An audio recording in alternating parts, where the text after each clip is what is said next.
사람 인연이라는 게 참 알다가도 모르고 모르다가도 알 것 같은 기묘한 일이지 않나요? 세상에는 인연법이라는 게 있다고 하는 말도 있고요. 그래서 이번 이야기는 인연에 관한 이야기를 들려드릴까 해요. 천생연분 시작하겠습니다.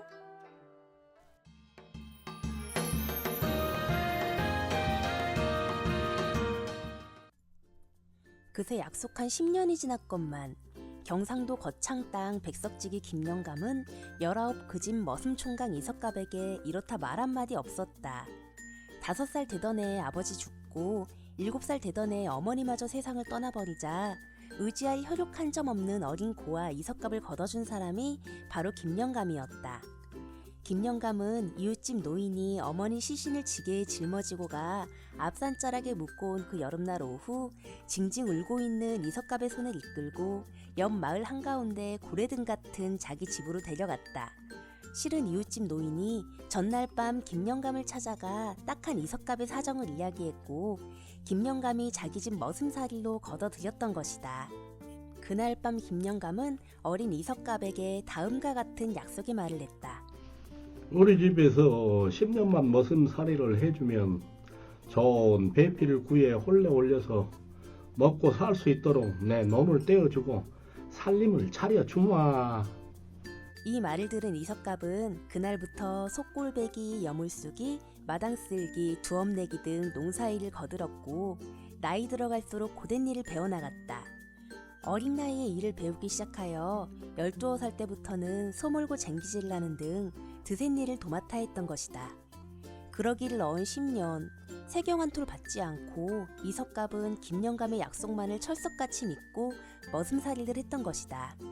약속한 10년 지난 지가 언제인데 김영감이 왜 장가 보내줄 생각도 논대로 살림 차려줄 생각도 하지 않는 거지?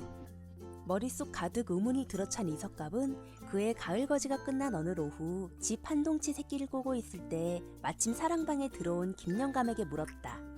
김영감님, 제가 어렸을 때 했던 약속은 어떻게 된 것입니까? 혼례도 치러주고 논도 떼어준다고 하시던. 이석갑의 물음에 김영감은 허연 수염을 쓰다듬으며 말했다. 그렇잖아도 그 약속을 내 기억하고 너를 장가들여 한 살림 차려줘야지 하고 벌써부터 고심하고 있던 터다. 배필이 될 만한 처녀를 구해 혼례를 올리자구나. 그럼 그렇지.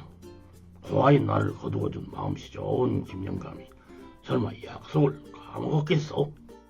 이석갑은 이제 자신과 혼인을 하게 될 여인이 과연 누구일까 궁금해지는 것이었다.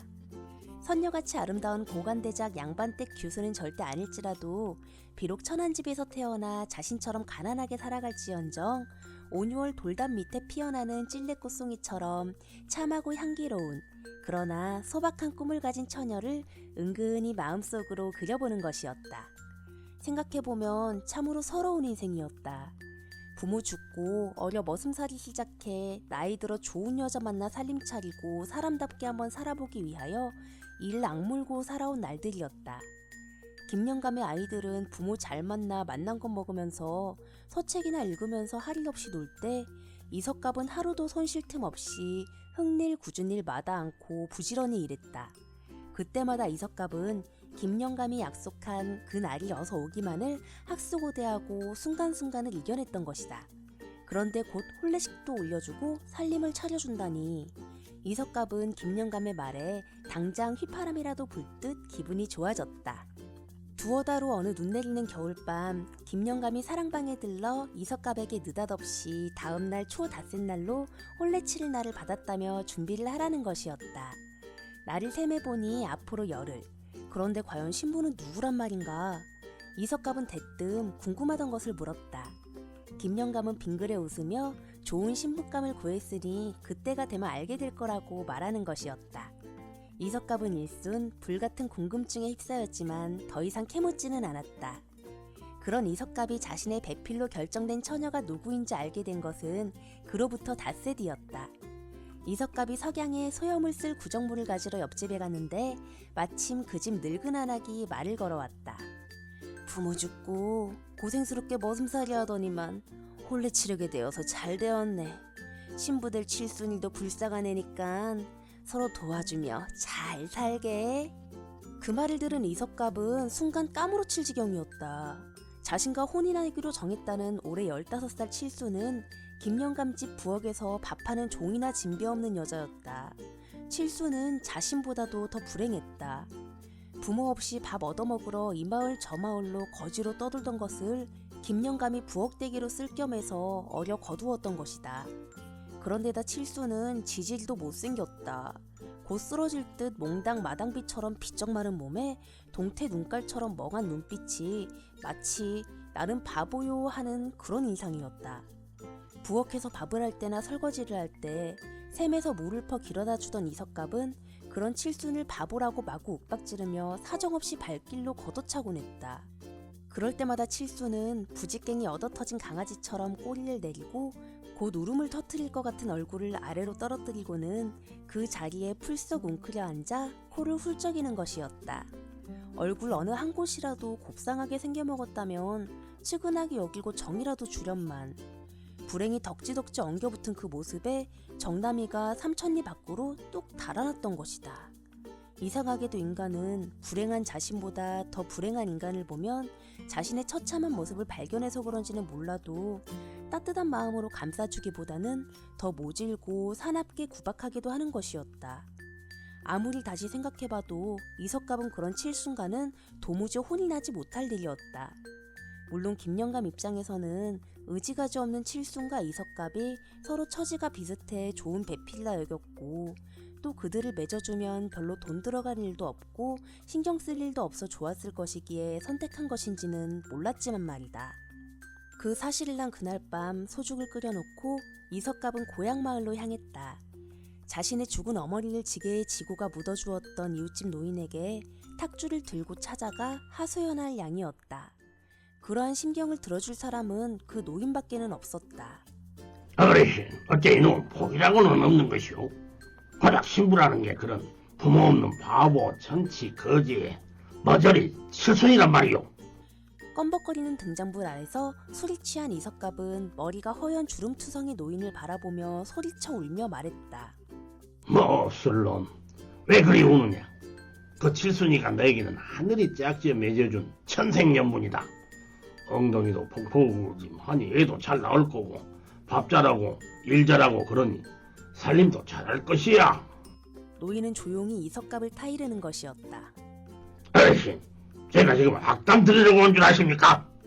이석갑은 노인을 바라보며 눈을 부라리고 소리치는 것이었다. 어느 가난한 시골집 곱상한 처녀라도 기대하고 있던 꿈이 일순 와르르 무너져버린 이석갑은 머리 끝까지 피가 끓어올랐던 것이었다. 노인은 그런 이석갑을 바라보며 어이없다는 듯 껄껄 웃으며 입을 열었다. 이놈아, 내 이야기 하나 들려주마. 옛날 하마 땅에 소금 장사가 소금을 팔러 다니다가 소금을 한 짐 짊어지고 개울을 건너는데 마침 물살에 고추가 떠내려오는 것이요. 그래서 얼른 그 통통하게 기다란 고추를 건져 붙잡고 썩었는가 하고 그 끝에 대보니 싱싱하거든. 그래 이놈이 지 그것보다 큰가 하고 얼른 바지춤을 가내리고 불알 옆에 대고 맞춰보니 아 이놈 고추가 딱 거기에 붙어버리더란다. 그래서 이런 소금 장사 그것이 2개가 된 거요. 사람 답답해 죽겠는데 무슨 실없는 소리냐 싶은 이석갑은 노인의 말을 건성으로 들으며 악다구니 쓰듯 소리쳤다. 소금 장사 그것이 2개라니 그 말이 되는 소리를 하세요 어르신. 이 미친놈아 계속 들어봐. 그래 이 소금 장사가 그날 밤 어느 마을 사랑방에 들어 하룻밤 잠을 청하면서 덕을 모인 사람들과 저녁을 먹고 술을 마시고 놀면서 그것이 2개가 된 기막힌 사연을 이야기했지. 그러자 사람들이 마침 이 집 주인 여자도 그 여자의 그 구멍이 2개라서 그것이 2개짜리 사내를 구하려고 이렇게 사랑방을 친다는 것이었어.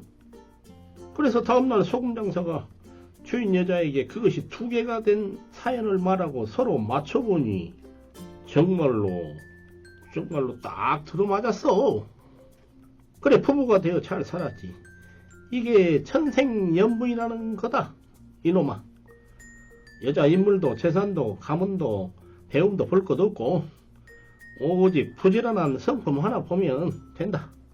내가 보기에 칠순이는 사람으로나 여자로서나 결격사항이 전혀 없다. 나는 이 말밖에 들려줄 게 없으니 그 복에 겨운 소리 하지 말고 어서 돌아가서 저 칠순이에게 장가들어 살림 붙여 잘 살아라. 노인은 이석갑을 마치 두 번 상대 못할 미친놈 취급을 하며 욕설을 터뜨리고 호통치며 사정없이 내쫓아버리는 것이었다. 혼인날은 다가왔다. 이석갑은 김영감의 결정을 딱히 무어라 거역할 길이 없었다. 그러나 그 혼인을 아니 칠순을 도무지 아내로 받아들일 수 없었던 이석갑은 끝내 일을 내고 말았다. 끔찍한 그 일은 혼례식을 치른 그날 밤 벌어졌다. 도무지 칠순이 마음에 내키지 않았지만 어쩔 수 없이 혼례식을 치른 이석갑은 첫날에 신방에 들어 들여온 술을 혼자 홀짝홀짝 마시기 시작했다. 얼마나 마셨을까? 어느 순간 취기가 오른 이석갑은 저런 지질도 못난 칠순을 만나 살려고 뼈골 빠지게 10년 머슴살이를 했냐 싶은 생각이 들었고 급기야 억분이 치받쳐 올라 문을 박차고 밖으로 뛰쳐나갔다. 그리고는 부엌으로 들어가 시퍼런 식칼을 들고 들어와 첫날 밤을 맞으려는 기분에 들떠있는 칠순의 배를 냅다 찔러버리고는 그 길로 사정없이 도망을 놓기 시작했다. 붙잡히는 날에는 살인범으로 죽을 것이었다. 이석갑은 으악 울려 퍼지는 가련한 여인의 송곳 같은 날카로운 비명소리를 뒤로하고 피비린 손을 마구 휘저으며 자신의 운명을 저주하면서 그 밤을 발길 닿는 대로 달리고 또 달렸다. 그로부터 10수년, 세월은 흘러 이석갑의 일은 경상도 거창 땅에서 까마득히 잊혀버렸다. 이석갑은 강원도 두매산골 어디로 도망가 그곳에서 또 머슴살이를 하고 숨어 살며 겨우 초가삼간을 마련하고 그제야 늦은 장가를 들려고 이웃 할머니에게 중신을 부탁했다. 며칠 뒤 할머니가 좋은 과부가 하나 있다며 선을 보라는 것이었다. 이석갑이 그 과부를 만나보니 얼굴이 참 곱상하고 예뻤다. 날을 정해 혼례를 치른 이석갑은 그 여인과 함께 첫날 밤을 맞았다. 이윽고 몇 잔 술을 마신 이석갑은 등잔불을 눌러 꺼버리고 신부의 옷을 벗기고 이불 속으로 기어들어갔다. 그리고는 떨리는 손끝으로 보드라운 신부의 알몸을 더듬었다. 봉긋한 가슴에서부터 살금살금 온몸을 다 훑어 아래로 매만져 내려가는데 홀쭉한 뱃살에 무엇이 뭉툭하니 잡히는 것이었다. 이석갑은 그것을 쓰다듬으며 물었다. 더더 당신 이건 뭐요? 예 서방님, 그것은 흉터죠. 어려 경상도에 살 때 부잣집 부엌살이를 했지요. 그 집 주인이 머슴살이 총각하고 혼인을 시켜주었는데 제 얼굴이 못생겼다고 첫날 밤 그 머슴이 칼로 배를 쑤시고 달아난 흔적이지요. 다행히 그날 밤 죽지 않고 살아난 거지요. 이럴 수가. 이 여인이 정말 그 칠순이란 말인가? 그날 밤 백리, 천리 깊은 골짜기로 달아나 이렇게 사는데도 서로 다시 만나다니. 10수년 만에 얼굴도 알아보지 못하게 변해버리고 정녕 하늘 아래 도무지 피할 수 없는 부부 인연이란 것이 있단 말인가? 순간 망치로 머리를 쿵 하고 세게 얻어맞은 듯 불번개가 번쩍인 이석갑의 머릿속에 불현듯 먼 옛날 이웃집 노인이 하던 목소리가 생생하게 울려오는 것이었다. 이 천하의 나쁜 놈아, 이제야 알겠냐? 그래서 부부 인연은 하늘이 짝지어 맺어준 천생연분이라고 하느니라. 하늘 아래 도망갈 길은 없으니 잡생각 헛짓거릴랑 말고 이제라도 소중히 여기고 살아!